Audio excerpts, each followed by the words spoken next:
Welcome into OutKick the show. I'm your fearless leader, Clay Travis, live from snowy Nashville. Kids are out of school again. If you hear screaming in the background, I promise they're all okay. They're probably just playing video games downstairs. Coming to you early because I've got a couple of television hits right after Clay and Buck. I'm going to be doing Martha McCallum's show on Fox News and Piers Morgan's show as well.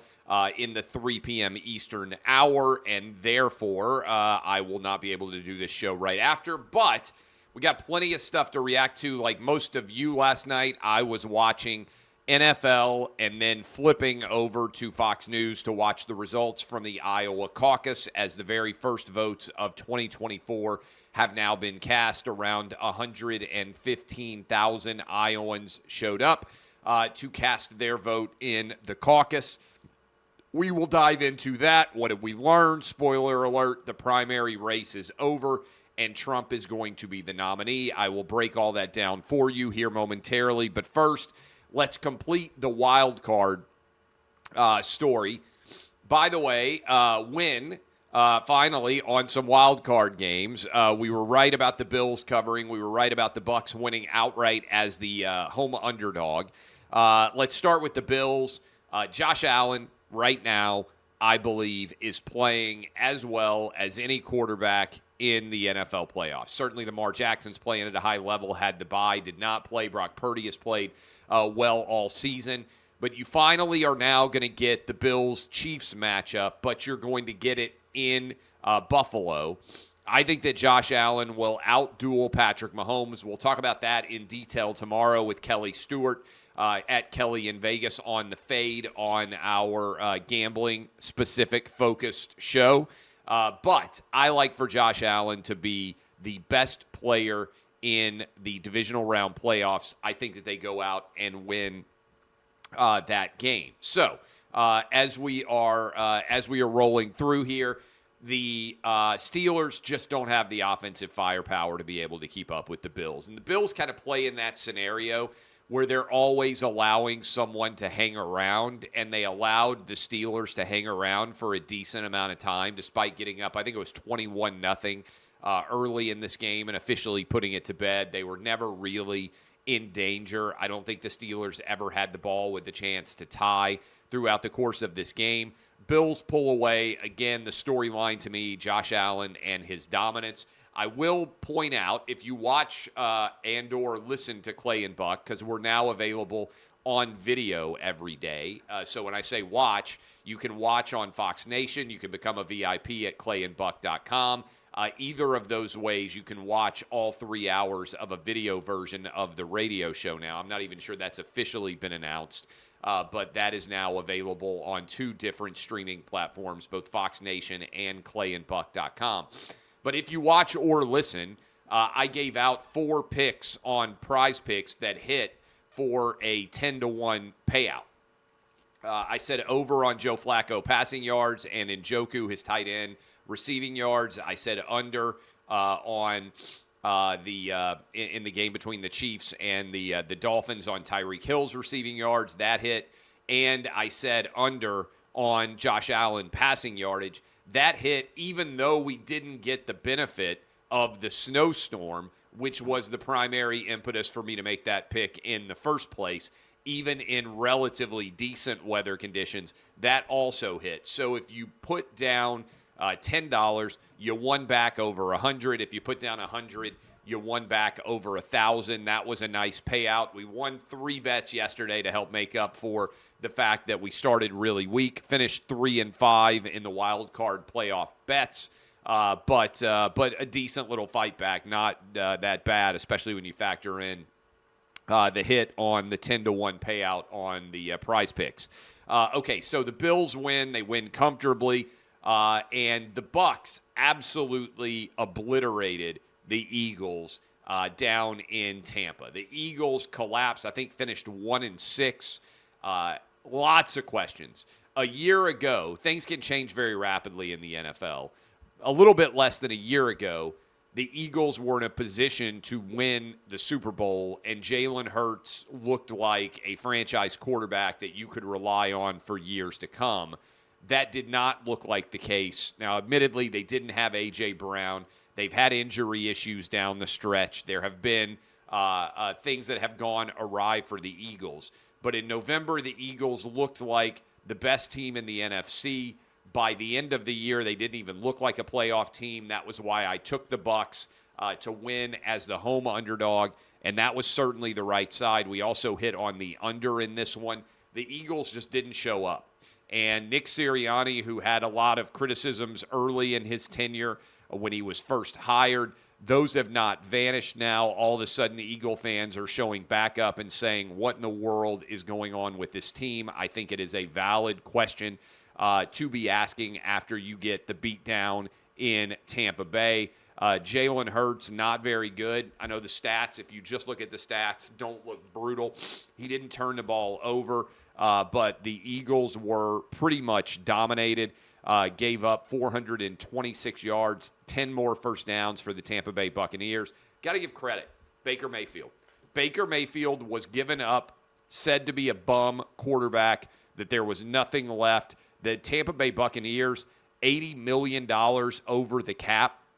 They did not have a lot of flexibility. They needed a cheap quarterback. As they said last night, they needed a cheap quarterback, and in order to have success, they needed him to perform like he was a top 10 caliber quarterback, and that's exactly what Baker Mayfield did. Over 300 yards passing, 3 touchdowns. There was questions about whether Baker Mayfield was going to be healthy enough to play. I said that he was certainly going to play, which is why I felt comfortable betting on the Bucs, even though they only finished 9-8. Remember last year they had a losing record and hosted the home playoff game.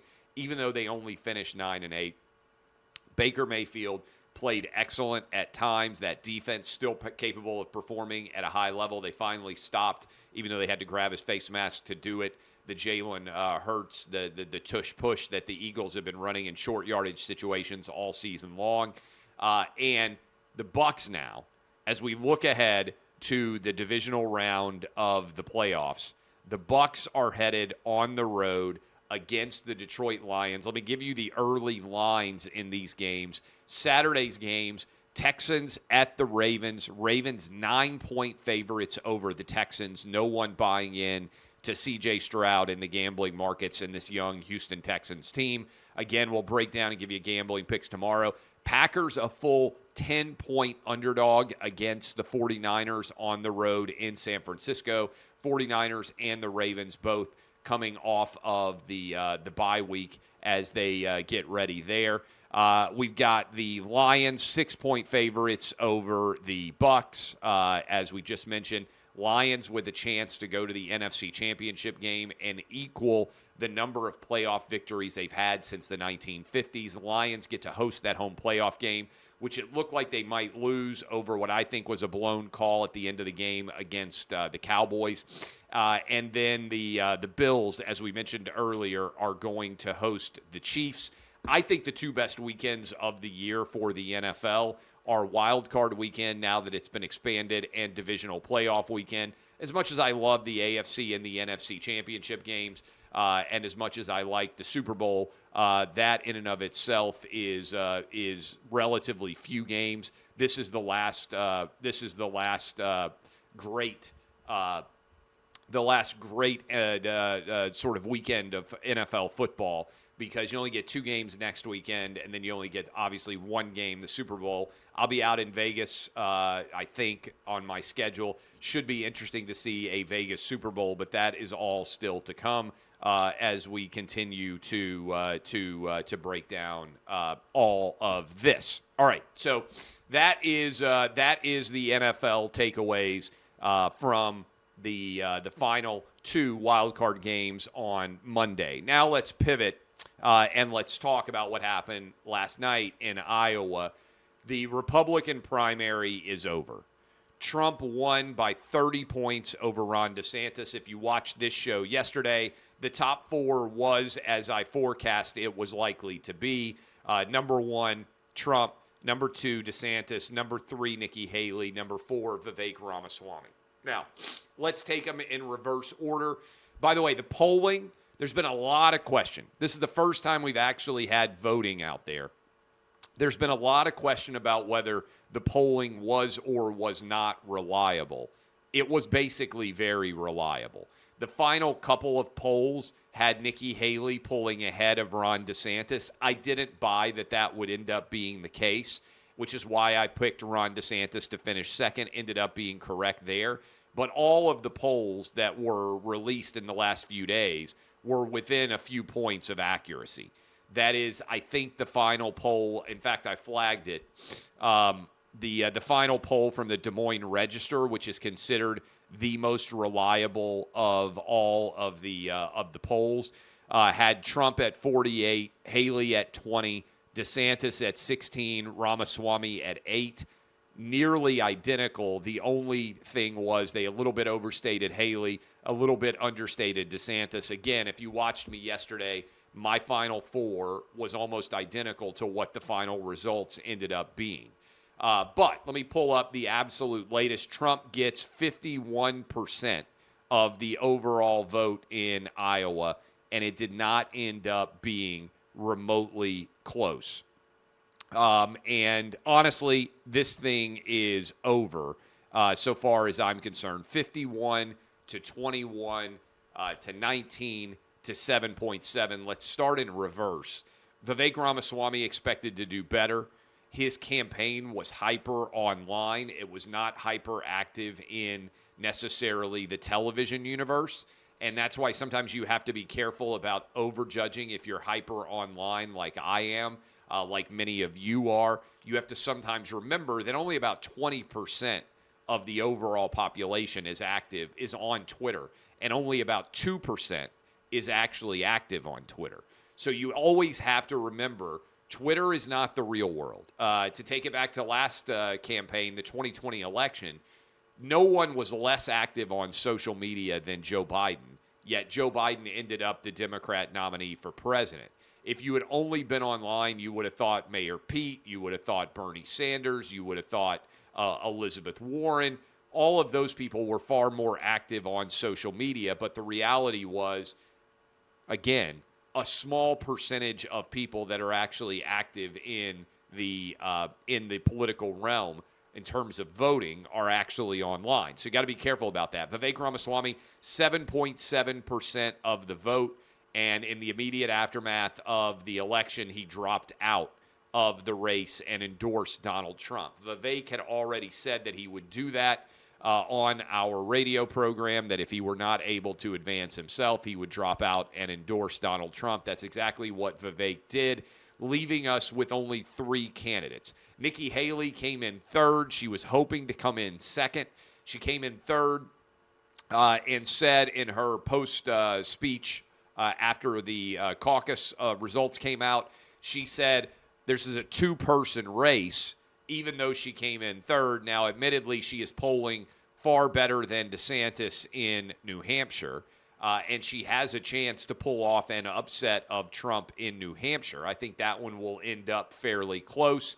Remember, there's no party registration required. Independents can show up. Democrats can show up. Moderate voters who may not be committed to the Republican side can show up and support a candidate of their choice, given the fact that Democrats are not having their primary, which I'll talk about in a second.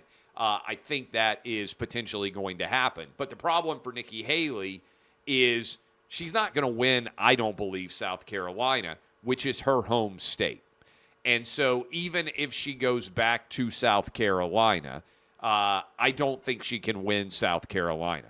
What I feel very confident about is she's not going to win on Super Tuesday so many other different states all over the country. Like the state where I'm sitting in right now, Donald Trump has like a 30 or a 40-point lead in the state of Tennessee. It's not going to end up remotely close in this state. Nikki Haley has no pathway to the presidential nomination, which makes me wonder whether she's hanging on in hopes of getting the vice president nod. By the way, in the gambling markets where you can gamble on who Trump is going to pick as his vice president, right now Kristi Noem is a substantial favorite as the VP. We'll see whether or not that ends up being the person that Trump picks. Remember, he said in his Fox News town hall that he already knew who he was going to pick. So I don't see a pathway to victory for Nikki Haley. I also don't see a pathway to victory for Ron DeSantis. To me, DeSantis put all of his eggs into the basket in Iowa. Now, he came in second, but he's way down. I saw the most recent polling from New Hampshire has him at 4 or 5% in New Hampshire. I don't think he's going to get a big boost there. I think it's hard for me to see how he is going to move beyond New Hampshire, go down to South Carolina. I thought it was interesting. I was watching last night, and Kayleigh McEnany said on Fox News something that I hadn't really thought about, so credit to her on this angle. She said she thought that Nikki Haley actually benefits by Ron DeSantis staying in the race. And by that meaning that most Ron DeSantis supporters would otherwise be Trump supporters. I think that's true.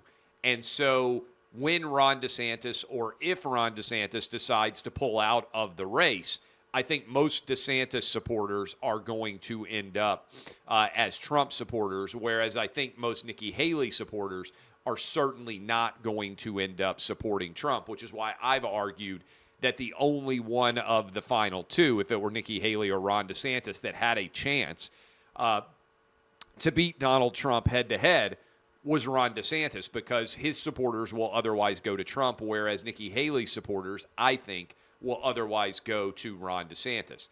But I don't see a pathway for DeSantis to be the nominee either.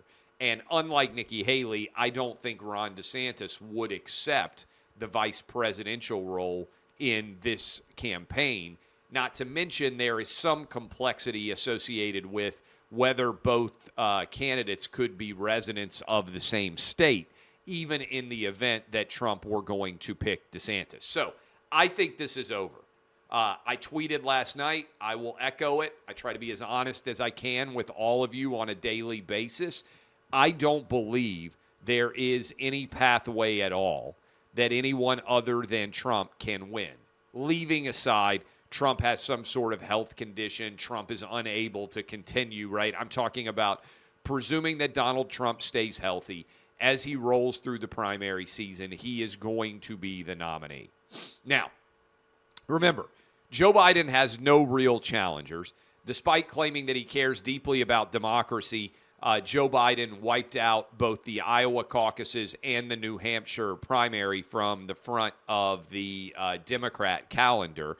Remember, Joe Biden came in fourth in Iowa with just 13.7% of the vote.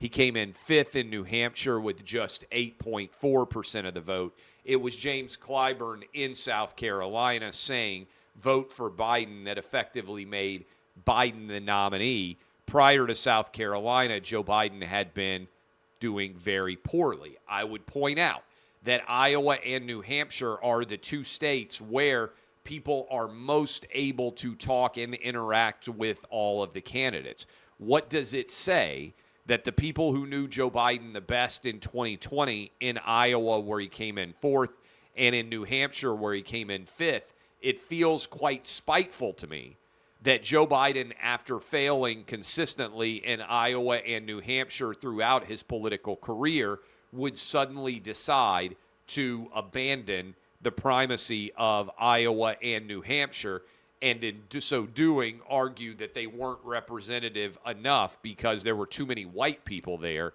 to represent the larger caucus of the Democrat Party.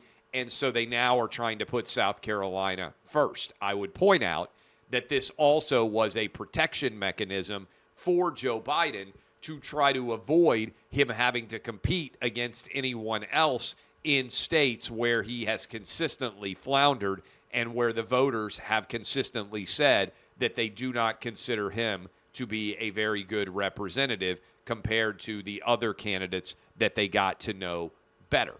But the biggest takeaway here, I think, there's a poll out today in Atlanta, from the Atlanta Journal-Constitution in the state of Georgia that has Trump up 8. I think if the election were today, Trump would win comfortably. Now, we'll have to wait and see what happens with all the lawfare. I think the data is also reflecting that as soon as charges started against Trump, in March when charges were brought, and as all of the ensuing charges were brought in Georgia, additionally in South Florida and in Washington, D.C. They all serve to strengthen Trump. Now, the Democrat plan, I think, was to weaken Trump and make him the nominee, and that seems to be their goal. But what may well have happened is by charging Trump with all of these offenses and trying to take him off of the ballot, many reasonable people out there, both independents and Republican voters, as well as some Democrats who are persuadable, are looking around and saying, you claim that the greatest threat to democracy is Donald Trump, yet you, as the Democrat Party and as Joe Biden, are trying to put him in prison for the rest of his life and remove him from the ballot to disallow anyone to vote for him, as has happened in Colorado and Maine, and as other left-wingers are attempting to do. If you truly care about democracy, how in the world can you, for the first time ever, try to pull the leading opposition candidate against the President of the United States off the ballot? I think those are very great questions. By the way, Trump won 98 of 99 counties in Iowa, and the only county he lost was by one vote, is what I have seen, and that is pretty crazy. By the way, paper ballot, in-person voting seems to work pretty well. I'll just toss that out. Also, a lot of discussion about all of the AP. I think the AP called it first, and then CNN and CBS and NBC and Fox News and everybody else jumped on the bandwagon and also called it for Trump while people were still voting. I think that's probably not a good move.